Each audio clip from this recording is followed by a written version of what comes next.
Dans cet exercice, on vous demande de repérer les réactions qui sont des oxydoréductions. Pour rappel, dans une oxydoréduction, on va observer un changement de nombre d'oxydation pour un élément chimique, généralement même pour deux éléments chimiques. Donc ce qu'on va chercher ici, c'est les nombres d'oxydation pour pouvoir repérer si on a une modification d'un nombre d'oxydation d'un élément et dire à ce moment-là, oui, il s'agit d'une oxydoréduction. La première réaction est une dissociation. Si on recherche les nombres d'oxydation, on voit qu'il n'y a pas de corps pur simple, donc pas de nombre d'oxydation de 0. L'oxygène hors corps pur simple, c'est toujours moins 2, donc que ce soit dans HNO3 ou dans NO3-. L'hydrogène hors corps pur simple, c'est-à-dire s'il n'est pas dans la molécule de H2, est toujours plus 1. Reste à déterminer ce qu'est l'azote. Alors pour rappel, les composés ioniques sont les acides, les sels et les hydroxydes. Ici donc, notre acide est en fait ionique, et c'est d'ailleurs pour cela qu'il se dissocie en C-ion. Et donc on peut chercher le nombre d'oxydation de l'azote, mais en réalité on sait déjà que cet azote est dans NO3- qu'on retrouve ici, donc forcément ce sera la même chose. Alors on peut chercher sa valeur, soit en additionnant le nombre d'oxydation d'un azote et de 3 oxygènes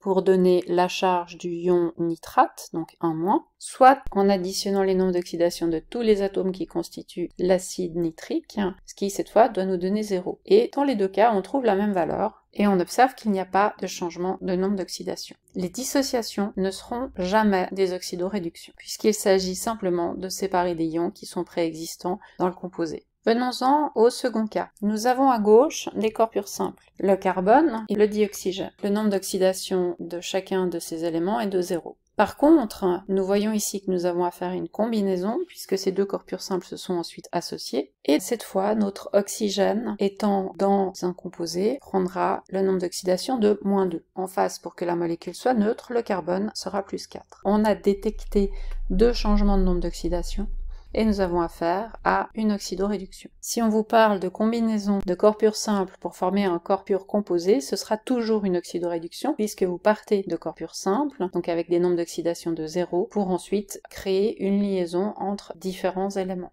De même, une décomposition de corps purs composés en corps purs simples, ce sera aussi toujours une oxydoréduction. La réaction sous C est également une réaction de combinaison, mais ce n'est pas une combinaison de corps purs simples. C'est une réaction qu'on va voir dans le prochain chapitre, où de l'eau rencontre du gaz carbonique pour former de l'acide carbonique. C'est le procédé d'acidification des océans du fait de la présence excessive de dioxyde de carbone dans l'atmosphère. On va appeler ceci une combinaison d'un oxyde avec l'eau. Pour dire s'il s'agit d'une oxydoréduction, eh bien on va utiliser les règles qui disent que l'hydrogène, s'il n'est pas dans un corps pur simple, il vaut plus 1. L'oxygène, s'il n'est pas dans un corps pur simple, vaut -2. Reste à déterminer ce qu'il se passe pour le carbone. Dans le dioxyde de carbone, en additionnant le nombre d'oxydation du carbone et 2 fois le nombre d'oxydation de l'oxygène, on doit trouver 0, donc le carbone est plus 4. Dans l'acide carbonique, on peut soit raisonner sur le carbonate, un ion qui porte la charge de -, soit raisonner sur la molécule entière, et dans les deux cas, on trouve que le carbone est resté plus 4. Les réactions de combinaison des oxydes avec la molécule d'eau ne sont pas des oxydoréductions et ne le sont jamais. Cela signifie que le nombre d'oxydation d'un atome après réaction doit être le même qu'avant réaction. La réaction D est une réaction de combustion. Il y a un corps pur, l'oxygène, qui ne l'est plus après réaction. On peut déjà indiquer ici qu'il s'agit d'une oxydoréduction. Et ce sera toujours une oxydoréduction puisqu'on aura toujours de l'oxygène sous forme de corps pur simple en début de réaction qui sera transformé en corps pur composé après réaction. À noter que si l'oxygène change de nombre d'oxydation, c'est aussi le cas du carbone, qui dans le CH4 a un nombre d'oxydation de -4, alors que dans le gaz carbonique CO2, il a un nombre d'oxydation de plus 4.